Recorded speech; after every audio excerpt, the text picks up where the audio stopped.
कहानी की शुरुआत होती है एक नदी से। एक नदिया जो देखने में इतनी खूबसूरत थी कि लगता था जैसे आसमान का टुकड़ा जमीन पे गिर गया हो। उसका पानी इतना ठंडा था कि लोग गर्मियों में वहीं नहा के सुकून पाते थे। उसी नदी में एक दिन सिमी नाम की लड़की आराम से नहा रही थी। तभी वहां आता है एक लड़का, राइस्टार। सिमी जैसे ही उसे देखती है उसका दिल धड़कने लगता है। पहली नजर का प्यार हो जाता है। लेकिन दूसरी तरफ सिमी का भाई था व्हाइट 444, गांव का सबसे डरावना इंसान, जिसने कभी इंसानियत की कदर नहीं की लेकिन अपनी बहन से बेपनाह प्यार करता था। सिमी ने जब अपने भाई को राइस्टार के बारे में बताया तो उसने कहा, मैं तुझे दुनिया की हर खुशी दूंगा, चाहे उसके लिए किसी की जिंदगी क्यों ना लेनी पड़े। पर राइस्टार एक गरीब इंसान था, लेकिन गांव का सबसे ईमानदार और सबसे प्यारा लड़का। उसका अपना एक प्यार था, रिमी। राइस्टार और रिमी एक दूसरे से दिलो जान से प्यार करते थे और जल्द ही शादी करने वाले थे।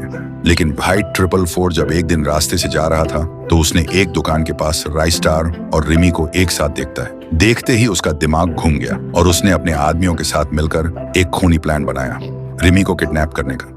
एक दिन जब रिमी बाजार से जा रही थी, व्हाइट 444 के आदमी आए और उसे उठा के ले गए। लेकिन राइस्टार का जिगरी दोस्त ज्ञान भाई सब देख चुका था। ज्ञान भाई सीधा राइस्टार के पास गया और सारी बात बताई। राइस्टार बिना कुछ सोचे अपनी बाइक उठाकर सीधा व्हाइट 444 के अड्डे पर पहुंच गया। वहां रिमी को बंदी बनाकर रखा गया था। राइस्टार ने व्हाइट 444 से पूछा, ये सब क्यों कर रहे हो? मैंने तुम्हारा क्या बिगाड़ा है? व्हाइट 444 बोला, तूने कुछ नहीं बिगाड़ा। बिगाड़ा तो इस लड़की ने है। मेरी बहन तुझसे प्यार करती है और रिमी उसके प्यार के रास्ते में आ गई है, तो या तो रिमी को छोड़ दे या मेरी बहन से शादी कर। राइस्टार आंखों में आंसू लेकर बोलता है, मैं रिमी को कभी नहीं छोड़ सकता, चाहे मेरी जान ही क्यों ना चली जाए। तभी व्हाइट 444 का गुस्सा फट पड़ता है। वो बंदूक उठाता है और फिर अचानक से धुआं छा जाता है और जब धुआं हटता है तब दिखाई देता है गोली रिमी को लग चुकी थी। कुछ दिन बाद राइस्टार की शादी होती है। शादी धूमधाम से हो रही थी, सब आए हुए थे। तो दोस्तों आप बताओ, दुल्हन के घूंघट के पीछे कौन था? राइस्टार की शादी रिमी से हुई या सिमी से? अगर पार्ट 2 चाहिए तो कमेंट करो, पार्ट 2 लाओ।